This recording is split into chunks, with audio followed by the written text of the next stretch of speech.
Olá pessoal, bem-vindos a mais uma aula. Hoje nós estudaremos as frases interrogativas utilizando o verbo to be. Então pessoal, começamos o estudo das nossas frases interrogativas, mas antes de começarmos é preciso explicar que nas situações de cotidiano, muitas vezes os próprios nativos fazem perguntas sem alterar a composição da frase. Veja só. You are tired. You are tired. Você está cansado. You are tired? Você está cansado? O que acontece aqui é que somente a entonação mudou, como se somente um ponto de interrogação tivesse sido adicionado ao fim da frase. Entretanto, pessoal, em inglês nós precisamos fazer mudanças em uma frase para torná-la interrogativa, como adicionar verbos auxiliares ou reorganizar a frase. Não é simplesmente adicionar um ponto de interrogação, apesar de que em situações do cotidiano, é claro, nem sempre é possível, viu? Nem sempre é prático fazer a reorganização da frase. Mas comecemos nosso estudo pelas perguntas que utilizam o verbo to be. You are busy. Você está ocupado. Como eu vou transformar you are busy, você está ocupado, em uma pergunta? Muito simples. Basta tirar o verbo to be do meio da frase e colocá-lo no começo. Are you busy? Você está ocupado? O que eu fiz aqui, eu simplesmente coloquei o verbo to be, are, antes do sujeito da frase, que é you. Isso foi o suficiente para transformar a frase em uma pergunta. Mas e se eu quiser fazer a mesma pergunta, só que no passado?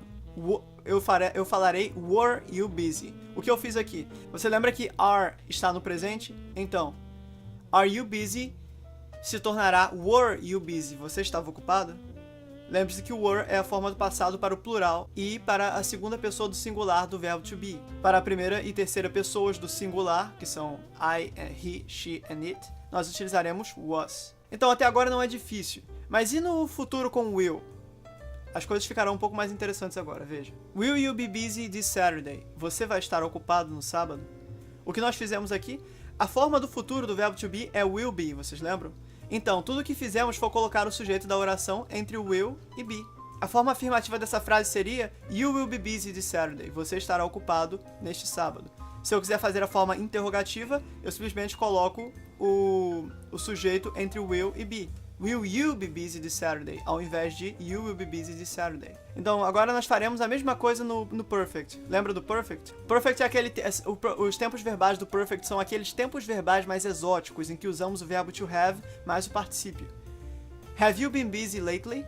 Você vem estado ocupado ultimamente? A sua forma afirmativa seria You have been busy lately. A forma interrogativa será Have you been busy lately? O que eu fiz aqui? Eu apenas coloquei o sujeito da oração entre have e been. Have é o verbo ter, to have. E been, você deve lembrar, é o particípio do verbo ser. Já no Perfect Continuous, você deve lembrar aquele tempo verbal ainda mais exótico em que nós temos sempre o verbo to have, o particípio do verbo to be e mais um verbo no gerúndio qualquer. Vamos dar um exemplo. Have you been eating well lately? Você vem se alimentando, vem comendo bem ultimamente? Novamente, o que eu fiz, na sua forma afirmativa, essa frase seria You have been eating well lately.